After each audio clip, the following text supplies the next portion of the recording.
Hello friends, Sumit Chauhan this side. स्वागत है आपका आज की क्लास में। आज हम जानेंगे ब्लॉकचेन टेक्नोलॉजी के बारे में। पहले तो ब्लॉकचेन सुनकर डरना छोड़ो, क्योंकि ये एक बहुत ही आसान कंसेप्ट है।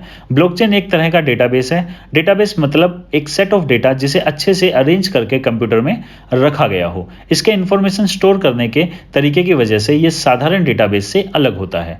ब्लॉकचेन डेटा को ब्लॉक्स में स्टोर करता है और इन ब्लॉक्स को एक दूसरे से एक चेन के माध्यम से जोड़ दिया जाता है, इसीलिए इसे ब्लॉकचेन कहा जाता है। इसके इंफॉर्मेशन स्टोर करने के इस तरीके की वजह से हम यह भी कह सकते हैं कि ब्लॉकचेन इंफॉर्मेशन को रिकॉर्ड करने का ऐसा तरीका है जिसे चेंज करना, हैक करना या धोखा देना बहुत मुश्किल या नामुमकिन होता है।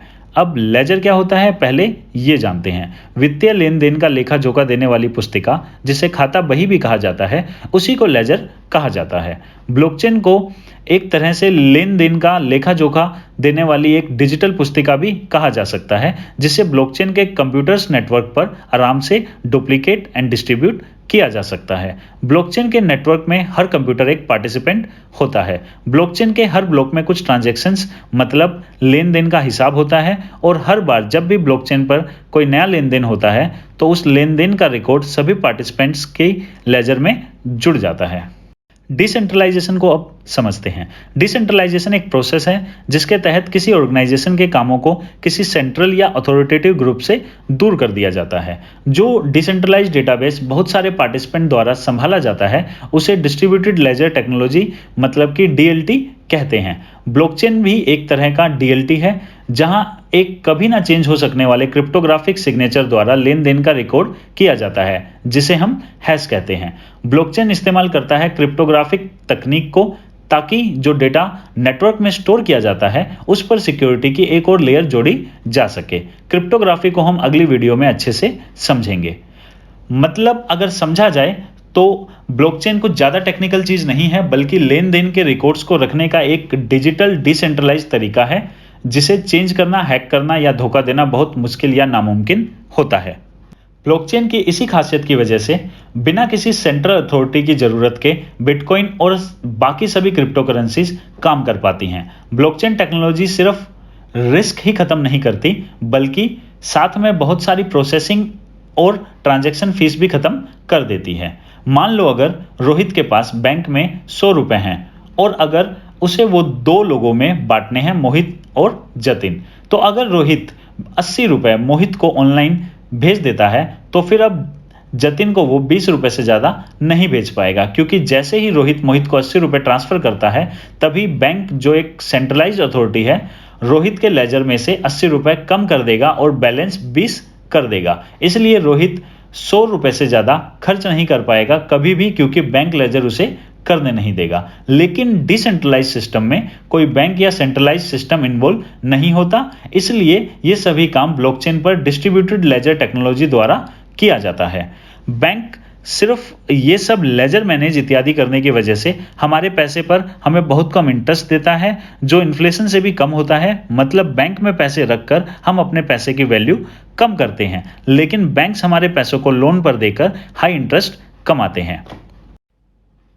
अब जानते हैं कि ब्लॉकचेन की जरूरत हमें क्यों एंड कहां है। तो सबसे पहला पॉइंट जो मुझे लगता है कि जहां सबसे ज्यादा जरूरत है इस समय ब्लॉकचेन की, और ब्लॉकचेन जहां पे बहुत अच्छा आने वाले टाइम में यूज किया जा सकता है इस टेक्नोलॉजी को, तो वो है जहां पर हमें जरूरत हो सुरक्षित डिजिटल डिसेंट्रलाइज शेयर्ड रिकॉर्ड्स की, जिन्हें मैनिपुलेट ना किया जा सके। जैसे प्रॉपर्टी के रिकॉर्ड्स को संभालने की, किसी एक जगह या किसी एक रजिस्टर में या किसी एक सेंट्रलाइज्ड कंप्यूटर में प्रॉपर्टी के रिकॉर्ड्स हो तो उन्हें मैनिपुलेट किया जा सकता है। सेंट्रलाइज्ड डेटाबेस में घुसकर या पावरफुल लोगों द्वारा घुस देकर इन रिकॉर्ड्स को चेंज किया जा सकता है। लेकिन डिसेंट्रलाइजेशन की वजह से ऐसे रिकॉर्ड्स को मैनिपुलेट करना ब्लॉकचेन पर मुमकिन नहीं होगा। आगे जाकर इस तरह के रिकॉर्ड कीपिंग में ब्लॉकचेन का इस्तेमाल बहुत ज्यादा बढ़ने वाला है। साथ ही स्मार्ट कॉन्ट्रैक्ट्स के इस्तेमाल से ऑटोमेटेड पेमेंट्स रिलीज की जा सकती हैं जब सभी पक्ष किसी समझौते पर सहमत हो जाएंगे। तो स्मार्ट कॉन्ट्रैक्ट्स के बारे में हम आने वाली वीडियोज में जानेंगे। दूसरी एक जगह जहां पे ब्लॉकचेन का यूज किया जा सकता है वो है ऐसी जगह जहां नया डेटा लगातार जुड़ता रहे, लेकिन हमें पुराना डेटा भी संभाल कर रखना हो। ब्लॉकचेन पर डाटा करप्ट नहीं किया जा सकता और एक्सीडेंटली डिलीट भी नहीं किया जा सकता। तो ऐसे डेटा को मैनेज करने के लिए ब्लॉकचेन बेस्ट है। तीसरी जगह जो आने वाले टाइम में बहुत ही ज़्यादा यूजफुल रहने वाला है वो है हमारे प्रेजेंट बैंकिंग सिस्टम को कंप्लीटली एक तरीके से चेंज कर देना। वो अगर हम बात करें तो ब्लॉकचेन आने वाले टाइम में हमारे बैंकिंग सिस्टम को बहुत ज़्यादा बेहतर बनाएगी और नई तरीके का एक बैंकिंग सिस्टम हमारे सामने लेके आएगी।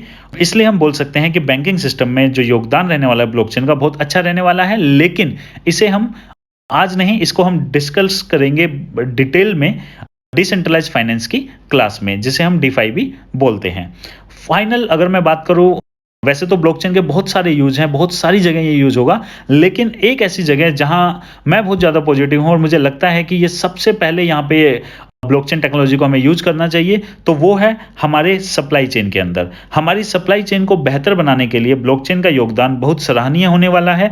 ब्लॉकचेन टेक्नोलॉजी की मदद से हम ये पता लगा पाएंगे कि हम जो प्रोडक्ट खरीद रहे हैं वो असली है या नकली, क्योंकि हम ब्लॉकचेन पर देख पाएंगे कि जो प्रोडक्ट हम दुकान से खरीद रहे हैं क्या वो उस दुकान तक कंपनी की तरफ से पहुंचाया भी गया है या नहीं, और अगर पहुंचाया गया है तो कितनी मात्रा में, और उनमें से कितने प्रोडक्ट अभी बिक चुके हैं और कितने प्रोडक्ट अभी उस दुकान पर बाकी हैं। इससे नकली प्रोडक्ट्स पर रोक लग जाएगी। और मेडिसिन की फील्ड में यह होना बहुत ज़्यादा जरूरी है। तो मेडिसिन की फील्ड में ब्लॉकचेन एक क्रांति लेके आएगा और सभी नकली दवाइयां बिकनी बंद हो जाएंगी। ब्लॉकचेन टेक्नोलॉजी से पारदर्शिता बढ़ेगी और इसकी वजह से ग्राहकों को बहुत ज़्यादा फायदा होगा। तो दोस्तों, एक चीज़ हमें समझनी होगी कि ब्लॉकचेन इंटरनेट के बाद आने वाली एक बहुत बड़ी क्रांति है। इसको प्लीज अच्छे से समझें और फिर इसमें इन्वेस्ट करें। तो आशा करता हूं आप सभी को अच्छे से समझ आ गया होगा कि ब्लॉकचेन क्या है, और अगर आप किसी और टॉपिक पर वीडियो चाहते हैं तो उसके बारे में हमें कमेंट बॉक्स में लिखकर बताइए।